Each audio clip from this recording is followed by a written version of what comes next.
Today, guys, I'm going to be doing another update information video. There's going to be two main things I'm talking about. We're going to start off talking about the Goblin Queen because Clash Royale made a tweet a few hours ago. They captioned it, "The Queen is charging," and it's a short 10-second clip, but even though it's a short clip, there's a few things we can talk about that are going on inside of it. And then after, we have the information and stats for the Goblin Curse spell, which is the new spell coming in a few days when the update drops, and I'll show you guys some gameplay with it as well. So getting into the short teaser here, before I even press play, as you guys can see at the top of the Goblin Queen, it looks like there's a charge icon, similar to what the Dagger Duchess has. So that probably means she has some sort of ability. So let's press play here, and you can see she's dealing a decent amount of damage, I suppose, to the Golem. There's also her tower troops attacking it as well, so it's really hard to know exactly how much damage she's dealing. It says here, "No more king," so as a lot of people were guessing, it seems like we're going to be getting our first King Tower troop potentially, but it's interesting because she's the queen, so it's more like a queen tower, not really a king tower, which is why they said no more king probably.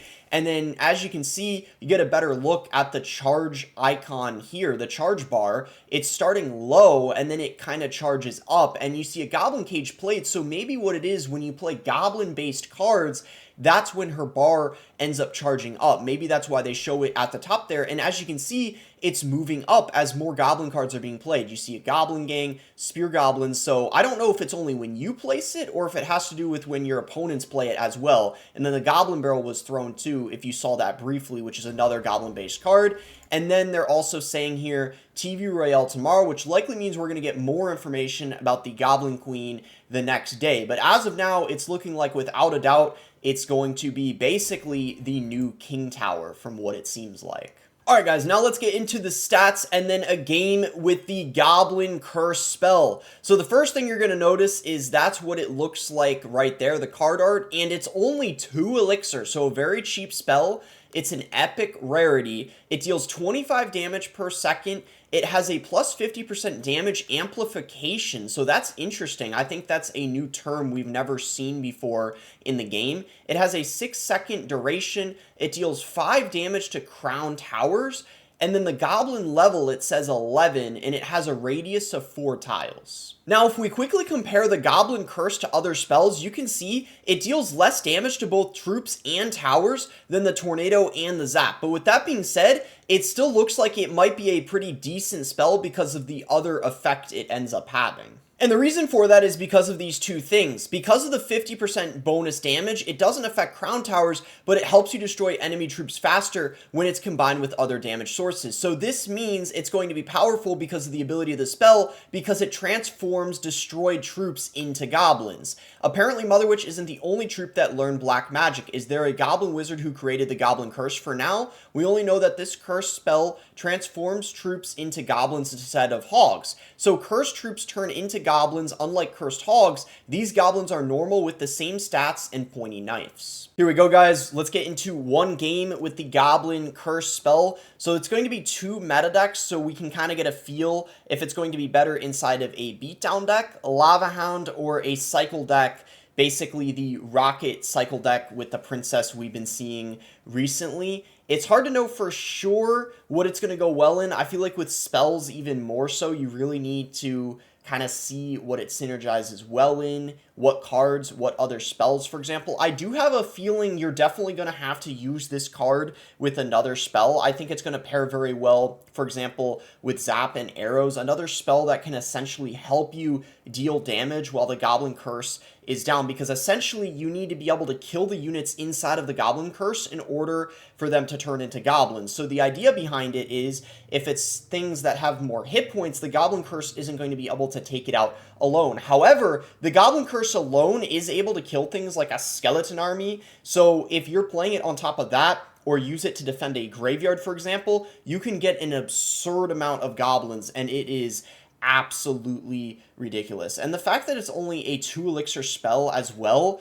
I feel like makes it a very safe card to have inside of your deck. I mean, you could kind of think of it as similar to having a Zap inside of a lava deck. Yeah, it might not always get value every single time, but because it's 2 elixir, it's not like you're committing a ton. And you can see Goblins coming in here, and it didn't really do very much. So I feel like sometimes it might be situational, and this is going to for sure be a very, very matchup dependent card. For example, if you're against a beatdown deck, like let's say you're playing against Lava or E-Giant, I feel like the Goblin Curse is not really going to do practically anything. However, if you're against a Swarmy deck, a Graveyard deck, it's getting infinite value. So I feel like it's going to almost remind me of the Mother Witch, because that's a perfect comparison. I was reading it anyway, how it was talking about the Mother Witch, kind of like how it turns cards into pigs. You can very much so compare the both of them, because the Mother Witch, very good against swarmies, like Skeleton Army, for example, Graveyard, and you can kind of think of this as the same thing,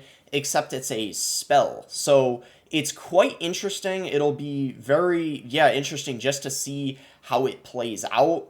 So far, match going pretty well for Lava here, courtesy of the Inferno Drag getting ignored that was on top of the tower. I forgot if I already said this, the Goblin Curse is going to be pretty good against the Lava Pup. So I feel like it's really going to help you for defending. Maybe on offense, it's not going to be absolutely incredible, because obviously you can just go for a log, arrows, or splash unit to wipe out all of the goblins. Like even if you have, say, like a bomber, for example, and there's like 10 goblins coming in that your opponent used to defend, I feel like it's going to be very useful on defense. So those goblins are going to distract and help defend on the defensive end, and that's where you're really going to see it shine, I feel like, just and get counter push opportunities with it. So I don't know. I mean, it's kind of tricky if I consider this a super creative spell. I mean, all it is turning things into goblins. So I feel like it's kind of debatable, but I will say this is certainly different than any other spell in the game. I mean, you could compare it to the Mother Witch. Maybe what you could say is it's kind of like a poison and a Mother Witch combined almost. I mean, maybe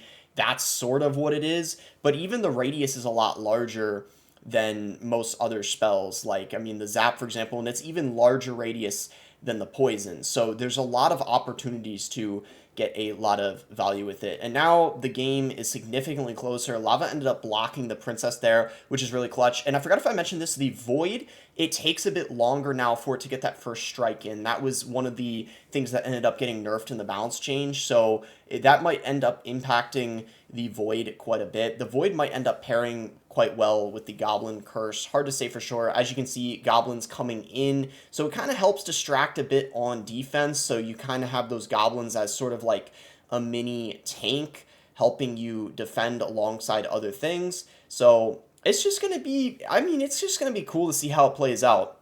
I mean, I don't really know how I feel about it. I just think it's going to make it very matchup based. Like if you're against a swarmy deck, it's going to make stuff like the Skarmy even worse, I feel like. And as you see on the Lava Pups there, have some goblins coming in. So kind of, you know, if you both have it, you're both kind of making trades where you're occasionally going to be getting value with it. But it doesn't seem like it's too difficult to deal with the goblins. Well, look at that. Those got turned into skellies, and that ended up taking the tower there. Wow. So, I mean, as you can see, it seems to be very situational. Like if you have units in your deck that have not a lot of health, they're going to be great opportunities to turn those into goblins. But then if it's like a beatdown deck, it's going to be practically useless. So we'll see what ends up happening. Let me know what you guys think about this spell. Looks kind of interesting. I feel like me personally, I'm maybe more excited about the Goblin Queen coming to the game. But if you guys enjoyed the video, make sure to give it a like and subscribe. And you can use credit code BOSS to support me in any Supercell game.